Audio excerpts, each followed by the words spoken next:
Bueno, buenas tardes a todos. En primer lugar, reiterar el agradecimiento a las autoridades de las jornadas, al director académico Juan Corbalán por la invitación, sobre todo por hacerlo con este calificado panel y por el interesante y actual tema que nos toca tratar hoy, que es la innovación y la reconfiguración del derecho administrativo, en concreto en lo que respecta al procedimiento y al proceso administrativo. Efectivamente, el tema que yo voy a dar algunas ideas generales se refiere al litigio estructural y los derechos sociales. Nosotros sabemos que el reconocimiento con jerarquía constitucional de los derechos sociales, las mayores demandas en materia social, de vivienda, medicamentos, salud, sanitarias y sobre todo las crecientes dificultades en materia económica para satisfacer esas demandas, son factores que repercuten en lo que se ha llamado el nacimiento del litigio estructural o, como lo llaman otros, litigación compleja o reforma estructural. Esta figura, dicen estos, se refiere cuando el magistrado coadyuva en el diseño de implementación de políticas públicas, tomando o disponiendo medidas activas para satisfacer esos derechos. Este fenómeno, además de reavivar el debate sobre el rol contramayoritario de los jueces, que esta mañana, entiendo, se ha debatido con profundidad, genera una reformulación, como decíamos recién, del proceso judicial, rompe los moldes tradicionales del proceso judicial y plantea muchos interrogantes. ¿Cuál es la mejor forma de proceso para dar respuesta a los derechos sociales? ¿Cómo se trata o cómo se debe viabilizar la satisfacción de esos derechos sociales? ¿Qué ventajas y desventajas tiene la litigación compleja? Son muchos los cuestionamientos. En esta exposición, muy brevemente, yo voy a dar algún marco teórico, algunos aspectos marco teórico para hacer una vinculación entre los derechos sociales y la litigación compleja. Voy a referir a derechos sociales, englobando derechos sociales, económicos y culturales, para contraponerlo a lo que son los derechos políticos y civiles. Debo aclarar desde el comienzo que si bien estas concepciones o estas consideraciones tienen que ver con el proceso judicial, a mi modo de ver, también es posible predicar algunos conceptos de estos para el procedimiento administrativo, porque también respecto de él se da, con las adecuaciones del caso, la necesidad de una reformulación integral. Para introducir solamente dos palabras sobre lo que es la exigibilidad de los derechos sociales. Nosotros sabemos que la Constitución argentina incorporó en el 75, inciso 22, el Pacto Internacional de Derechos Económicos, Sociales y Culturales. Y dice ahí que el Estado se compromete a adoptar medidas positivas en la medida, dice, de los recursos disponibles y hace expresa mención para ello de medidas legislativas. Esto nos pone dos aspectos que tienen que ver con la exigibilidad de los derechos sociales. Una, como dice Ferrajoli, tiene que ver con la exigencia o la existencia, mejor dicho, de un proceso actual que torne exigible realmente el derecho. Y la segunda tiene que ver con la conexión de ese proceso con previsiones económicas concretas para satisfacerlo. Quizás la principal diferencia entre los derechos políticos y los derechos sociales reside en que los primeros, por ejemplo el derecho a la propiedad, ya tiene en nuestro país todo un andamiaje institucional para dar respuesta. Fíjese en la propiedad. Hay un registro de la propiedad automotor, inmueble, hay una justicia civil y penal, pero no tiene todavía el Estado probablemente el mismo nivel de desarrollo para satisfacer los derechos sociales. Justamente por eso, ante esa carencia, aparecen las demandas ante el Poder Judicial. ¿Cuáles son las principales características del litigio estructural? Muy brevemente. La primera particularidad a resaltar del litigio estructural es que constituye un ámbito de negociación entre las múltiples partes. A diferencia del litigio tradicional, es que es por naturaleza bipartito y lineal, diría, el estructural, tiene multiplicidad de partes y se caracteriza por ser un proceso de toma de decisiones complejo. El leading case que todos conocemos en esto, la causa Mendoza-Beatriz de la Corte, ¿no es cierto? 17 actores, algunos por derecho propio, otros en representación de menores, demandan al Estado nacional, provincial y municipal, a más de 40 empresas en materia de derecho ambiental. Después se sumaron allí algunas organizaciones ambientales, el Defensor del Pueblo de la Nación.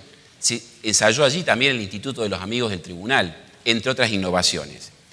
Este fenómeno para algunos representa un avance para democratizar el proceso, pero en realidad la forma en que se traba la litis responde a la necesidad de las pretensiones incoadas, es decir, una razón técnica que hace a la multipresencia de sujetos y el comienzo de un proceso de negociación que se da en el ámbito judicial.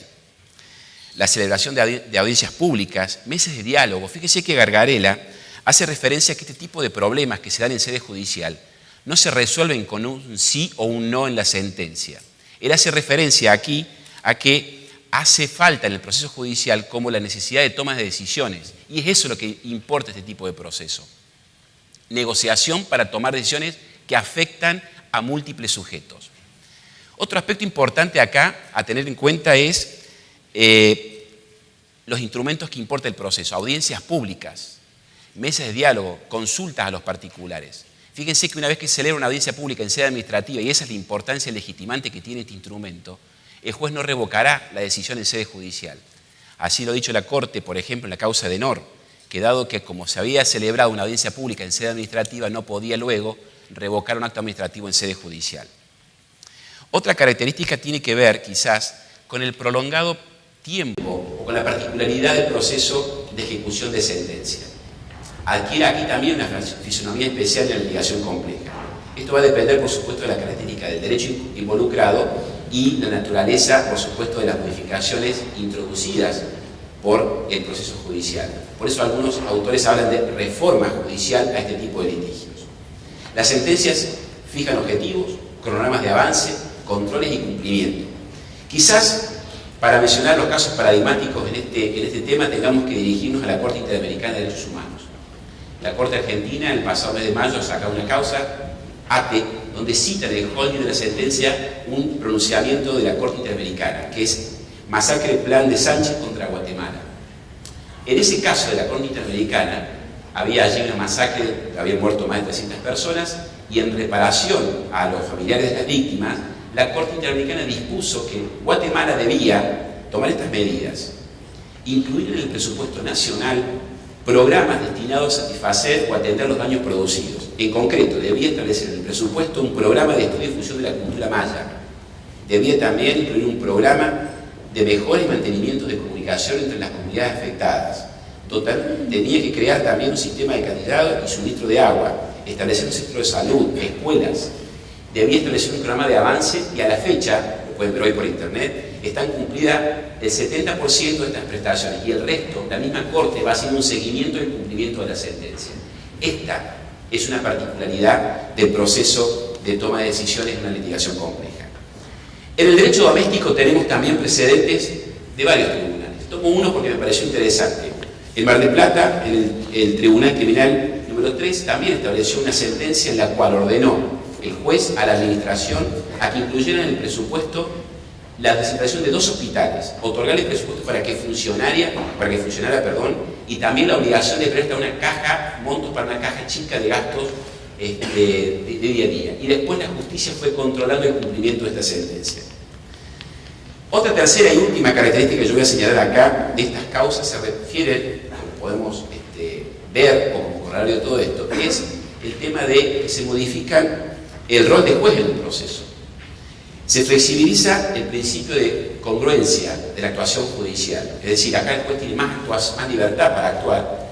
En lugar de buscar la verdad formal, como en el procedimiento tradicional, busca la verdad material. Pero básicamente, el magistrado adopta decisiones en un rol más activo en el proceso. Lo vemos en la causa Mendoza, pero también múltiples precedentes que conocemos y son clásicos del derecho público. Por ejemplo, acuérdense de Berbisky, donde la Corte ordenó allí, en el caso de las cárceles y establecimientos penales superpoblados, adoptar medidas para asegurar la seguridad de los presos. Además, en otra causa, Asociación Begalesis, acuérdense que allí también se ordenó al Estado Nacional adoptar medidas concretas para cumplir con la obligación de tratamiento a personas que padecían el SIDA. En Campodónico, recuerden, la Corte también ordenó la prestación de tratamiento para las personas que padecían la enfermedad de Cosman y muchos otros. En la causa Q, la Corte ordenó a una persona, al Estado, dar una vivienda a una madre con un hijo menor discapacitado y muchas otras. ¿Cuáles son los desafíos de este tipo de proceso? Creo que el principal desafío tiene que ver, como decíamos al comienzo, la principal resistencia con las modificaciones que podría importar con la reformulación del principio de división de poderes, este rol contramayoritario que será asignado tradicionalmente a la justicia en estos casos.